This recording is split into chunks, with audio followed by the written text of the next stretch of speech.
If your first molybdenum lesson came from a detox thumbnail, the mineral sounds like a secret missing switch.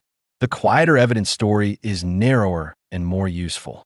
Molybdenum is an essential trace cofactor for a small enzyme family, and ordinary mixed diets usually cover that need. So the smart opening move is not which capsule to buy. It is asking what those enzymes do, how rare true deficiency really is, and which claims are just marketing volume around a tiny nutritional requirement. If the thumbnail promise sounds bigger than a microgram scale cofactor, treat that mismatch as your first evidence filter. Inside cells, molybdenum is not scrubbing your bloodstream like a filter cartridge. It helps power molybdoenzymes that handle specific reactions, including sulfite processing, certain aldehyde pathways, and steps tied to purine breakdown that feed uric acid chemistry. That is precise housekeeping, not a vague whole-body cleanse. When intake is adequate, those enzymes have the cofactor they need. Feeling tired, bloated, or inflamed does not, by itself, diagnose a molybdenum gap. Keep the vocabulary tight. Cofactor chemistry first, cleanse metaphors last. Then, why do popular videos keep calling molybdenum the detox mineral you have never heard of? Are they describing those enzyme reactions honestly, or are they inflating a cofactor into a cure-all cleanse? They're usually inflating. The enzyme story is real. The leap to broad detoxification, metabolic rescue, or fixing nonspecific symptoms is a different claim with much weaker footing.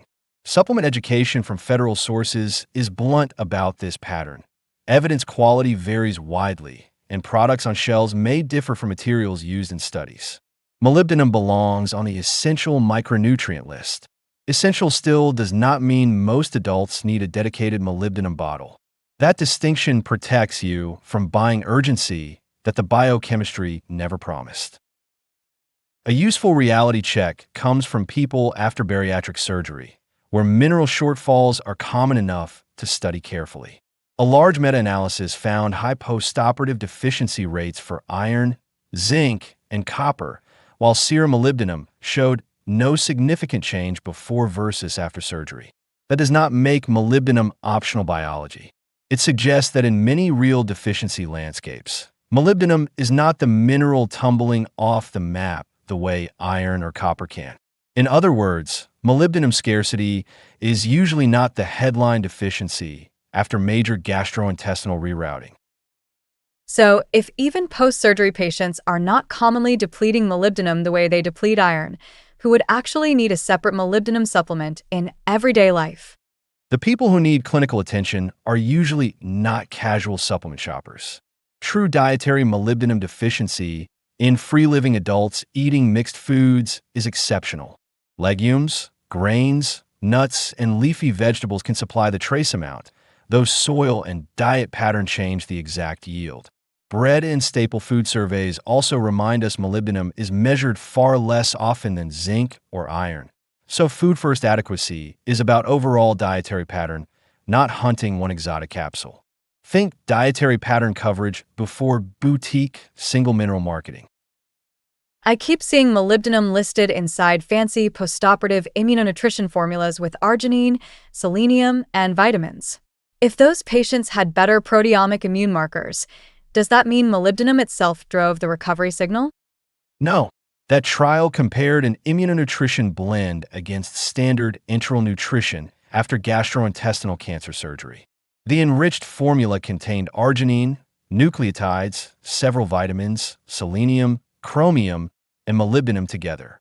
The immunonutrition group showed different complement and repair-related plasma proteins and fewer complications in the parent clinical signal, but every ingredient moved as one package. You cannot pull molybdenum out of that cocktail and call it the recovery mineral. Exploratory proteomics can inspire better perioperative nutrition research without rewriting molybdenum into a consumer detox hero. Same caution for biofortified produce. A short control trial in adults 50 to 79 years old tested lettuce enriched with both iodine and molybdenum and reported early shifts in triglycerides, liver enzymes, HDL cholesterol, and the satiety hormone PYY.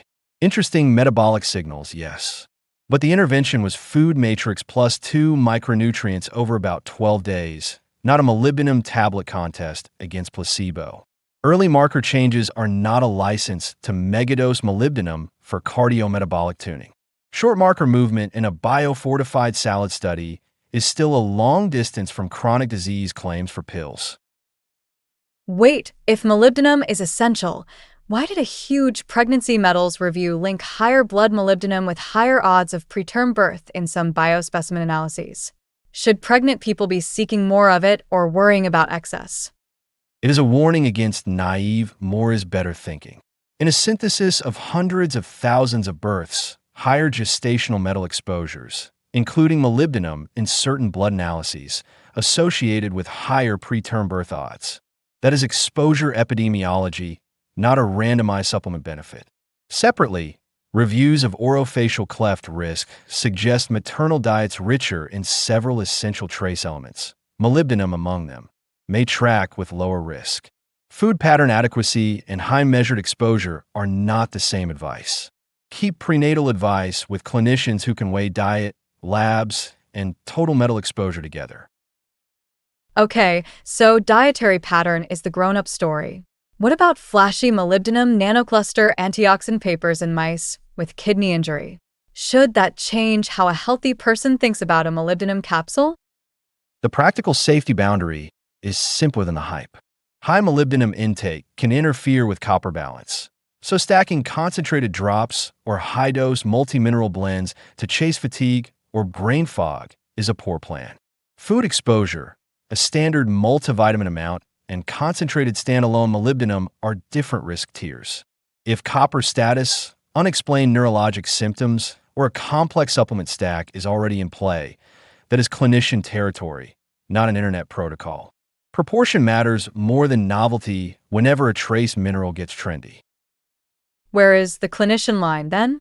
If someone is pregnant, on multiple medications, managing malabsorption, or already taking a crowded mineral stack, should molybdenum even be a casual add-on? Judge molybdenum by indication, not vibe. For most viewers, the win is recognizing you probably already meet the enzyme cofactor need through food, so there is nothing dramatic to track day to day. If a clinician is evaluating a highly restricted intake situation, they will use history, diet assessment, and selective labs rather than a detox challenge. Expectations should fall when the sales pitch is energy, cleanse, or universal metabolic optimization. That is usually the moment to walk away from the bottle. The grown-up close is boring on purpose. Cover the cofactor through food, ignore the cleanse pitch, and escalate only when a real restricted intake story appears.